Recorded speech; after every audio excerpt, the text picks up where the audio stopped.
వెళ్ళిపోయి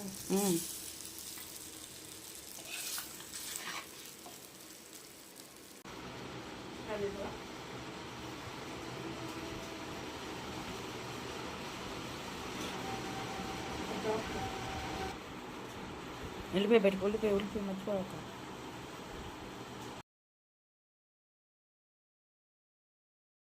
hi friends, అందరికీ నమస్తే అండి. అందరూ ఎలా ఉన్నారు? బాగున్నారా ఫ్రెండ్స్? నేనైతే చాలా రోజుల తర్వాత బాండిల్ని అయితే మట్టి బాండిల్ని అయితే బయట తీసానండి. దీంట్లో ఈరోజు నాకు చికెన్ రోస్ట్ చేసుకుందాం అనిపించింది, అందుకని తెచ్చేసా ఫ్రెండ్స్. చికెన్ రోస్ట్ అంటే నాకు ఎక్కువగా ఉట్టి ఆయిల్లోనే అల్లం చిల్లిపాయ వేసి చికెన్ వేపుకోవడం ఇష్టం అనమాట. కాకపోతే మా వారికి ఏంటంటే కొంచెం గ్రేవీగా ఉండాలండి. పాపం మా ఆయనకి నచ్చినట్టు కూడా చేయాలి కదా అన్నట్లుగా ఉల్లిపాయలు వేస్తున్నా, కొంచెం గ్రేవీ వస్తుంది. ఓకే ఫ్రెండ్స్, నా వంటను మీరు చూస్తూ ఉండండి. కొన్ని విషయాలు మీతో అయితే షేర్ చేసుకుంటాను. నాకైతే 4 రోజుల నుంచి చాలా జ్వరంగా ఉండిందండి. అంటే ఈ థైరాయిడ్ వల్ల ఎప్పుడు బాడీ పెయిన్స్ ఉంటాయి. దానివల్ల ఒళ్ళు పులిసేదిను జ్వరం వస్తూ ఉంటుంది అనమాట.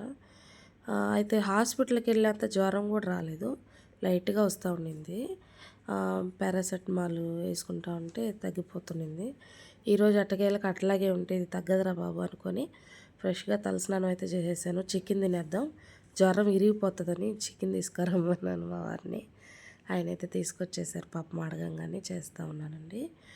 ఫ్రెండ్స్, నేనైతే ఛానల్ స్టార్ట్ చేసింది నాకు వచ్చిన కొద్దిపాటి వంటల్ని చూపిస్తూ నా కుటుంబానికి కొంచెం హెల్ప్గా ఉంటుంది అన్నట్లుగా నేను యూట్యూబ్ ఛానల్ స్టార్ట్ చేసుకున్నానండి. మా జీవన విధానం, మా ఇంట్లో జరిగేవి కానీ సంభాషణలు కానీ అవన్నీ నేను వీడియోలో చెప్తూ ఉంటాను అనమాట, వీడియోస్లో. ఫ్రెండ్స్, ఇట్లాగా మేము వండుకొని తినటం కూడా చాలామందికి వ్యసనం అయిపోయిందండి. ఏదో మాకున్న దాంట్లోనే కొద్దిగా గొప్ప తెచ్చుకొని ఏదో వీడియోలు పెడతా ఉంటానన్నమాట. అది కూడా చాలామందికి బాధేసిపోతుంది. ఏమాత్రం భయం లేకుండా నచ్చిన వంటలు చేసుకొని తింటున్నారు, తినటం ఒకటే తెలుసు వాళ్ళకి అని అన్నట్లుగా చాలామంది మా మీద వ్యసన పడిపోతున్నారు. అలాగే ఈ మధ్యకాలంలో నేను పాతింట్లో ఉన్నప్పుడు ఇల్లు సరిపోవడం లేదని అద్దె కొంచెం ఎక్కువైనా కూడా నేను పెద్ద ఇంట్లోకి మారటం జరిగింది. అలాగే పాపని దూరంగా ఉండి చదివించడం ఇష్టం లేక నెల్లూరులోనే హాస్టల్లో దగ్గరగా ఉంటుందని నెల్లూరులో వేయడం జరిగింది. ఇవన్నీ చూసిన జనాలకి కడుపు మంట వచ్చేసిందండి. వీళ్ళ దగ్గర లక్షల డబ్బు ఉంది, అందుకే ఆటలాడుతున్నారని. ఏందండి మరీ టూ మచ్గా లేదు? పిల్లల్ని చదివించుకోవడం కూడా తప్పేనా?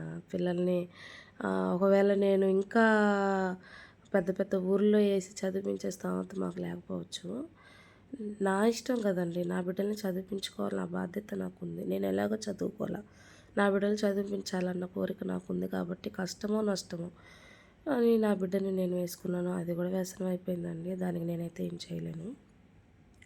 కాకపోతే కొంతమంది నన్ను ఈ మధ్యకాలంలో నీ స్థితి ఏంది, నీ పరిస్థితి ఏంది, నువ్వు ఎవరితో మాట్లాడుతున్నావు తెలుసుకొని మాట్లాడు, ఇట్లాంటి మాటలు చాలామంది మాట్లాడారు.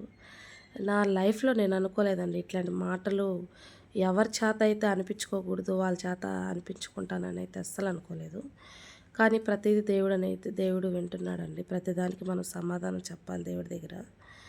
ఒకరిని అన్యాయంగా ఒకరి మనసును నొప్పించడం కానీ అది ఆ రైట్స్ మనకు లేవు.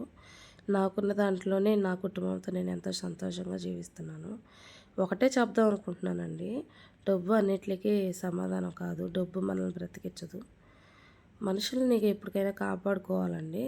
ఒకవేళ ఇప్పుడు నా స్థితి గురించి మాట్లాడారు కాబట్టి నేను అంటున్నా, ఈ రోజున నాకు లేకపోవచ్చు, ఒకానొక రోజున దేవుడు నాకు ఇస్తాడు, నన్ను కూడా ఒక ఉన్నతమైన స్థాయిలో దేవుడు నిలబెడతాడు. నాకున్న దాంట్లోనైతే ఇప్పుడైతే నేను చాలా సంతోషంగానే ఉన్నానండి. ఎవరితోటైనా మాట్లాడాలంటే నా స్థితి తెలుసుకొని మాట్లాడాలి, అది చాలా రాంగ్ కదండి. ఆ మాట అయితే నా మనసుని ఎంతగానో గాయపరిచింది. అయినా బాధలేదు, నా లైఫ్లో నేను ఎన్నో స్ట్రగుల్స్ని ఫేస్ చేస్తున్నాను. ఇండిపెండెంట్గా నిలబడిన రోజులు చాలానే ఉన్నాయి. ఇట్లాంటి మాటలు మాట్లాడంగానే నేను ఇదైపోతానని మాత్రం అస్సలు అనుకోకండి. ఇంతవరకు నా వీడియో చూసిన ప్రతి ఒక్కరికి థ్యాంక్ యూ ఫర్ వాచింగ్ అండి. బాయ్.